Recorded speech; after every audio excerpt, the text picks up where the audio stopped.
তোমরা আমাকে এভাবে ছেড়ে চলে যেও না।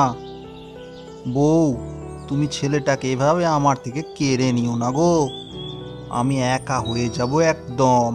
থামো তো তোমার এসব কথাবার্তা। খাওয়া ছাড়া তো আর কিছুই তুমি আমাদেরকে দিতে পারোনি, তাও যদি ভালো মন্দ কিছু খাওয়াতে পারতে। তাই এ বাড়িতে আর এক মুহূর্তও থাকবো না। বাবু, তুইও আমাকে ছেড়ে চলে যাবি? আমি যে তোকে খুব ভালোবাসি রে, তুই আমার কাছ থেকে কোথাও যাস না বাবু। না, আমি মায়ের সাথেই থাকবো। তোমার কাছে থাকলে তুমি আমাকে কোনোদিনও ভালো খাবার খাওয়াবে না, নতুন জামা কাপড়ও দেবে না। তোমার মতন গরিব বাবার কাছে আমি থাকবো না।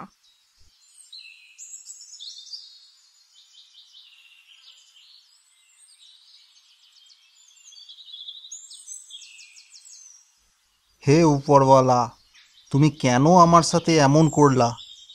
সবাই আমাকে ছেড়ে চলে গেল, এখন একা একা আমি কিভাবে থাকব? কেন তুমি আমাকে এমন কষ্ট দিচ্ছ? আমি কিভাবে বউ সন্তান ছাড়া থাকব?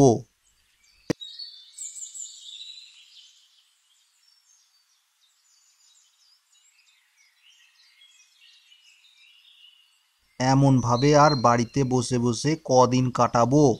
বাকি জীবনটা একাই যখন কাটাতে হবে, তখন নিজের খাবারের ব্যবস্থাটা আগে করি। অনেক দিন হলো ক্ষেতের ধারে কাছে যাইনি। ফসলগুলো কি আর আছে, না সব নষ্ট হয়েছে কে জানে। যাই একবার ক্ষেতের দিকেই যাই।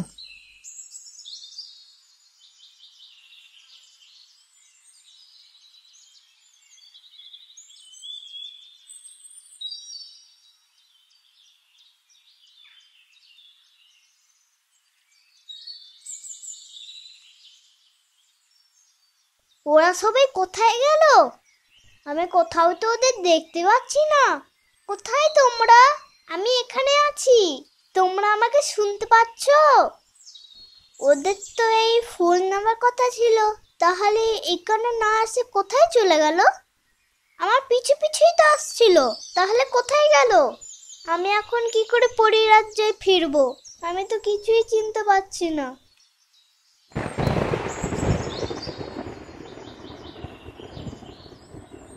এখানে এত মেঘ, এক্ষুনি তো বৃষ্টি পড়বে। আমার ডানাতে যদি বৃষ্টির জল লাগে, তাহলে এই ডানা আমার দেহ থেকে খসে পড়বে, আর সেই ডানা হতে অনেক সময় লাগবে। আমি তাহলে কি করব তখন? না, আমাকে এই বৃষ্টির হাত থেকে বাঁচতেই হবে।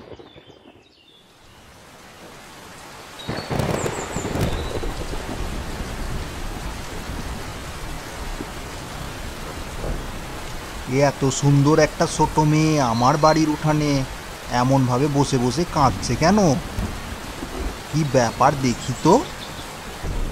এই যে মেয়ে, তুমি এমনভাবে বৃষ্টিতে ভিজছো কেন? তুমি কাঁদছই বা কেন? তুমি কি পথ হারাইছো? তোমার বাড়ি কোথায়? এই দেখো, তুমি কাঁদছো কেন আবার? আমি তোমাকে তোমার বাড়ি পৌঁছে দেব। এখন তুমি আমার ঘরে চলো, বৃষ্টিটা কমলে তোমাকে তোমার বাড়ি পৌঁছে দেব। চলো, তুমি ঘরে চলো, আর এই বৃষ্টিতে ভিজো না।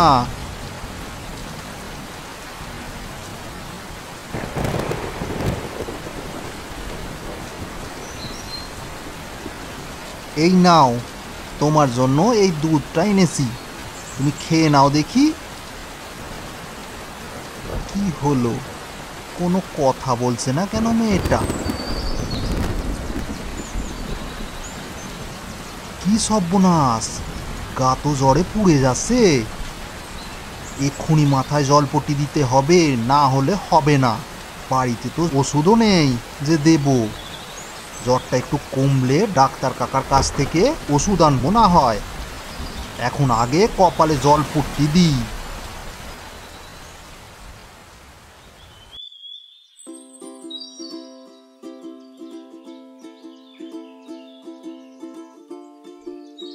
ও অজিতদা, অজিতদা কই গো? মা, তুই দুধটা খেয়ে নে, আমি দেখি কে ডাকছে। তুই বাইরে আসবি না, এখনো তোর শরীরটা খুব দুর্বল আছে। এই দুধটা শেষ কর, আমি আসছি।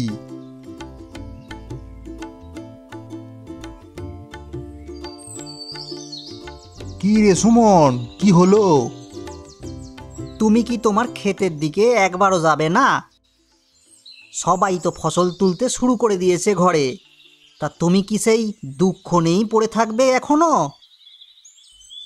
না রে, তেমন কিছু নয়। আমিও তো ফসল ঘরে তোলার ব্যবস্থা করছিলাম, কিন্তু গত সপ্তাহে যে বৃষ্টিটা হচ্ছিল তখন একটা বাচ্চা মেয়ে দেখি আমার উঠানে বসে বসে কাঁদছে। কি বলছো গো? তারপর? ও তো এখনো পর্যন্ত কোনো কথাই বলছে না রে। তার মধ্যে আবার জ্বর ছিল কদিন আগে পর্যন্ত, এখন ঠিক আছে। তাহলে এখন কি করবে গো অজিতদা? এই মেয়ে যদি কোনো কিছুই বলতে না পারে তাহলে ওকে ওর ঘরে দিয়ে আসবে কি করে গো? সেটাই তো চিন্তা করছি রে। যা হবে দেখা যাবে, আগে ওকে তো সুস্থ করি, তারপর না হয় দেখব। অজিতদা, আমার একটা বুদ্ধি এসেছে। তুমি এক কাজ করতে পারো তো? কি রে? তুমি তো ওই মেয়েকে তোমার মেয়ে করেই রেখে দিতে পারো। নিজের ছেলে বউ তো তোমাকে ছেড়ে চলে গেছে, ওপরওয়ালার হয়তো এটাই ইচ্ছা, তাই এই মেয়েকে তোমার ঘরে পাঠিয়েছে। তুই তো ঠিক বলেছিস, আমি ওকে আমার মেয়ে করেই রাখবো, যতদিন না ও কিছু বলতে পারছে। আচ্ছা তুই চল সুমন, আমি মেয়েটাকে খাইয়েই যাচ্ছি। মা রে, তোর এখানে কোনো কষ্ট হচ্ছে না তো? আমার তো কেউ নেই, সবাই আমাকে ছেড়ে চলে গেছে। আমি গরিব তো, তাই ছেলে বউ সবাই আমাকে ছেড়ে গেছে রে। তোকে আমার মেয়ের মতো করে বড় করতে চাই। আমি আমার সাধ্য মতো তোকে যত্ন করব। তুমি আমার বাবা হবে? মা, তুই কথা বলতে পারছিস? হ্যাঁ, আমি তো কথা বলতে পারি। এতদিন আমি ভয়ে ছিলাম, তারপর তোমার এত আদর জন্য, এত ভালোবাসা, আমি খুব খুশি। এখন আর আমার একটু ভয় নেই। মা তুই বল তো, তোর বাড়ি কোথায়? তোর নাম কি? আমার বাড়ি পরিরাজ্যে, ওই মেঘের মাঝে। আমার নাম কুসুম। তুই এ কি বলছিস? তুই মা সত্যি সত্যি পরিরাজ্য থেকে এসছিস? হ্যাঁ বাবা। আমি তো নিজের চোখ কানকে বিশ্বাস করতে পারছি না রে। আমার এই গরিব ঘরে পরি মেয়ে আছে। তুমি কিন্তু কাউকে এই কথা বলো না বাবা, তাহলে আমার আর তোমার কাছে থাকা হবে না। আচ্ছা তাই হবে, আজ থেকে তুই কোনো পরি না, আমার মেয়ে কুসুম। পটা, কি ব্যাপার বলতো? অজিতদাকে দেখেছিস? কি ছিল আর কি হলো এখন? ক্যালটু, তুই ঠিক বলেছিস।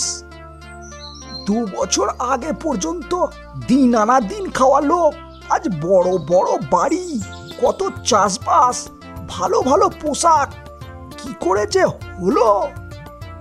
বউ ছেলে তো চলে গেছে, আর কোথার থেকে এক মেয়েকে বড় করছে কে জানে। আমার মনে হচ্ছে ওই মেয়ে কোনো সাধারণ মেয়ে নয় নিশ্চয়, ও কোনো জাদু জানে রে। আর তার জন্যই অজিতদার এমন বাড়বাড়ন্ত। আমারও তো তাই মনে হচ্ছে। তুই ঠিকই বলছিস পটা।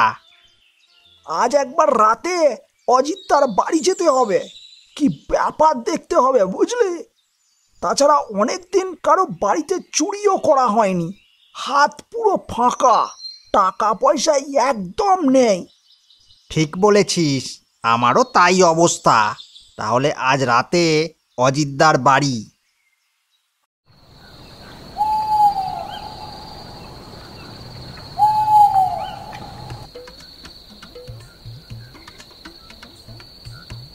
পটা, কোথা দিয়ে ঘরের ভেতর ঢুকবো রে? সেই তোরে কেলটু, আমিও তো তাই দেখছি। চারিদিকটা ভালো করে দেখ, কোনো না কোনো উপায় ঠিক পাবো। ধুর, এই অজিতদাও বেশ সেয়ানা হয়ে গেছে এখন, চারিদিক আটকে রেখেছে। ঘরে ঢোকার কোনো পথ রাখেনি রে।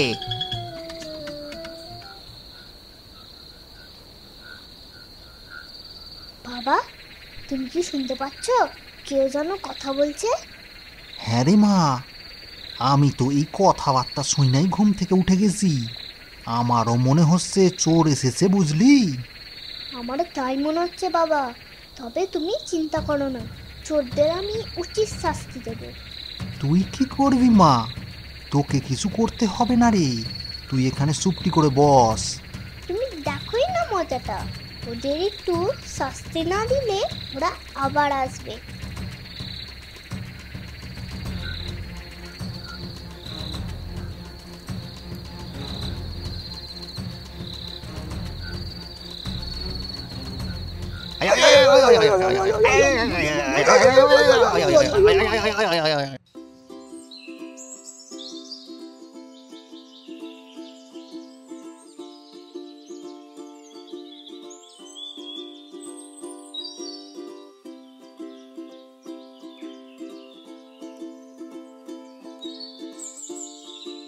কি চাই তোমাদের এখানে? কেন এসেছো তোমরা? আমাদের তুমি ক্ষমা করে দাও, অনেক বড় ভুল করে ফেলেছি, দয়া করো আমাদের। তোমরা যখন আমাকে গরিব বলে ছেড়ে চলে গিয়েছিলে, তখন কত করে তোমাদের বলেছিলাম, কোনো কথা তখন তোমরা শোনোনি। তাহলে আজ কেন তোমাদের কথা আমি শুনবো বলো তো?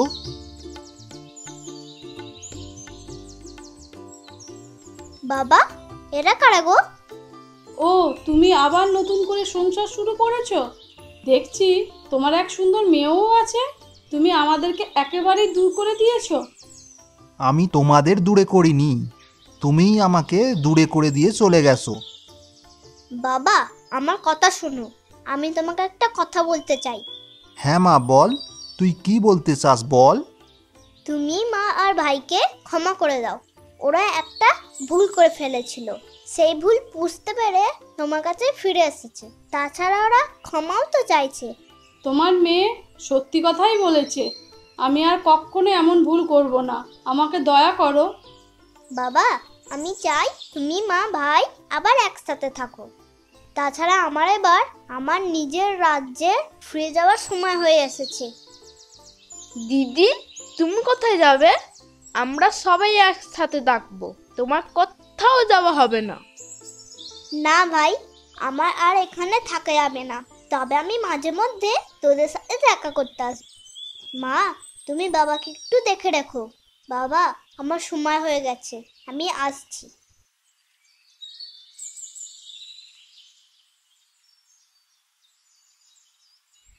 চলো তোমরা ঘরে চলো, আমি তোমাদের সব বলবো। আমি তোমাদের ক্ষমা করে দিলুম। এখন থেকে আমরা সব কিছু ভুলে নতুন করে সংসার করব।